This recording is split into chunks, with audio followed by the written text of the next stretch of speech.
Bismillahirrahmanirrahim. Assalamualaikum warahmatullahi wabarakatuh. Alhamdulillahirabbil alamin wassalatu wassalamu ala asyrafil anbiya wal mursalin wa ala alihi wa sahbihi ajma'in. Untuk video kali ini kita akan teruskan lagi sesi pembelajaran kita pada tajuk al-asabat, yakni tajuk berkaitan dengan baki harta peninggalan. Untuk itu para pelajar boleh rujuk pada muka surat 36.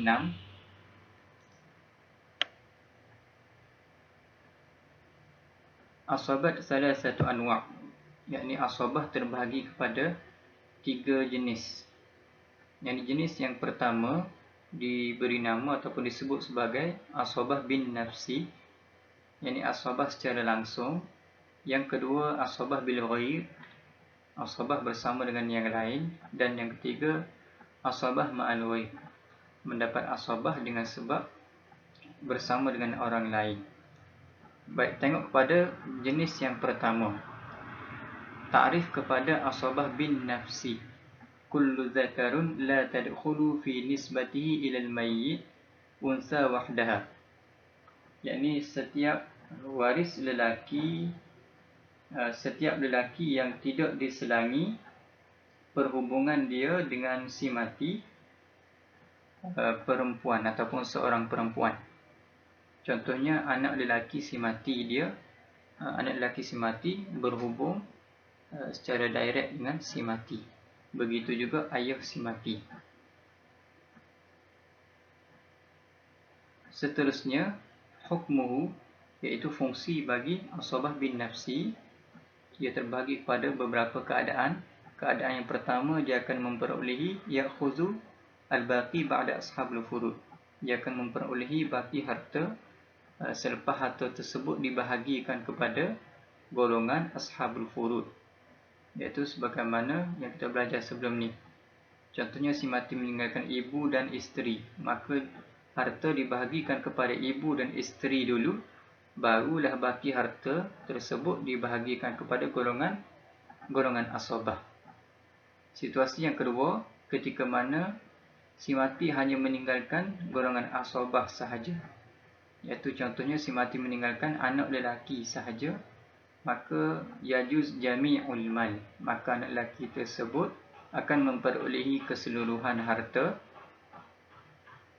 Dan seterusnya wa illam yabiq minat tarikah syai'un, jika tidak tinggal sedikit pun dari harta peninggalan selepas dibahagikan kepada ashabul furud, fala syai'un lahu, maka tiada apa-apa baginya, iaitu dia tidak akan memperolehi apa-apa dari harta peninggalan, dengan sebab baki tinggal kosong.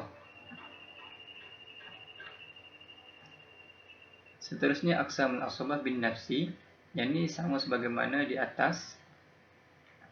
Kita teruskan lagi kepada bahagian asabah bin nafsi. Yang qasimul asib bin nafsi ila arba'ah, terbahaginya asabah bin nafsi kepada empat bahagian. Murattabatu tartibul ati, disusun mengikut susunan yang berikut. Jadi dalam soalan ataupun jawapan peperiksaan mestilah ditulis mengikut susunan yang berikut, yang mana terdiri daripada far'ul mayyit yang pertama, iaitu waris si mati. Wahum al-abna, terdiri daripada anak ataupun waris si mati, anak lelaki, cucu lelaki dan cicit lelaki. Summa asluhu, kemudian usul si mati, terdiri daripada ayah si mati, datuk si mati dan ke atas. Kemudian far'u abihi, furu' ayah dia, cabang ayah dia ataupun zuriat dari ayah dia, terdiri daripada adik-beradik lelaki seibu sebapa dengan si mati ataupun sebapa dengan si mati. Begitu juga anak-anak lelaki mereka, termasuk juga dalam golongan asib ataupun asabah bin nafsi. Kemudian yang ketiga far'u jadduh, yakni furu' datuk dia, yang terdiri daripada al-a'mam, bapa-bapa saudara dia. ataupun bapa saudara seibu sebapa dengan dia, ataupun sebapa sahaja. Begitu juga anak-anak mereka. Jadi semua golongan ini adalah yang memperolehi asabah bin nafsi. Seterusnya kaifiah miras al-asabat. Cara pembahagian asabah. Cara pembahagian asabah. Wa yarjihu, yang ini sama saja sebagaimana kita jelaskan tadi pada muka surat sebelum ni. Kita pergi kepada wa yarjihu li ba'dil asabat ala ba'dil jihah awalan. Yang ini didahulukan setengah asabah kepada asabah yang lain dengan mengikut aspek-aspek tadi. Yang ini aspek furu' dulu. Yang pertama kita tengok kepada aspek furu'. Yang kedua tengok pada aspek usul dan seterusnya. Jadi tidak boleh kita letak usul dulu baru furu'. Mestilah mengikut ataupun didahului oleh usul dulu, oleh furu' dulu.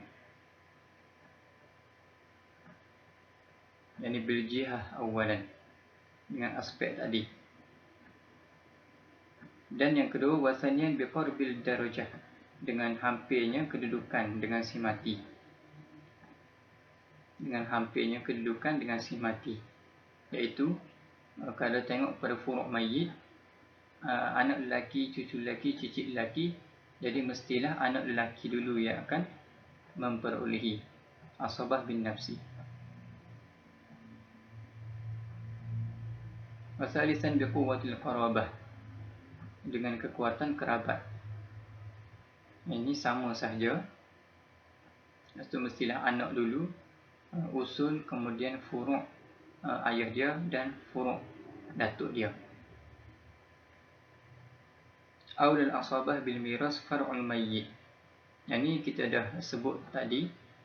Yang paling utama ataupun asabah, golongan yang paling utama mendapat asabah ni, pertama sekali far'ul mayyit, furu', waris si mati, ataupun yang terdiri daripada anak lelaki dia, cucu lelaki dia, cicit lelaki dan ke bawah.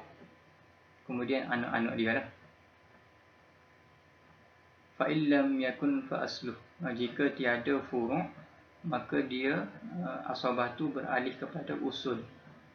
Dan jika tiada usul si mati, iaitu ayah, datuk, tak ada semua, maka barulah beralih kepada golongan yang ketiga dan seterusnya yang keempat. Ba'da tasawi fil jihah wad darajah, ketika mana sama pada jihah wad darajah. Contohnya sama pada furu' abihi, iaitu dia adalah saudara lelaki si mati, sama. Kita tengok pula kepada yang dekat dengan si mati. Contohnya al-ashiqa, yang seibu sebapa dengan si mati. Maka yang seibu sebapa si mati akan memperolehi harta peninggalan berbanding dengan sebapa sahaja dengan si mati. Sebab seibu sebapa ni lebih dekat dengan si mati berbanding adik-beradik lelaki yang sebapa sahaja dengan si mati. Ini sebagaimana dijelaskan di bawah. Baik, jadi sekadar itu saja. Wallahu a'lam. Assalamualaikum warahmatullahi wabarakatuh.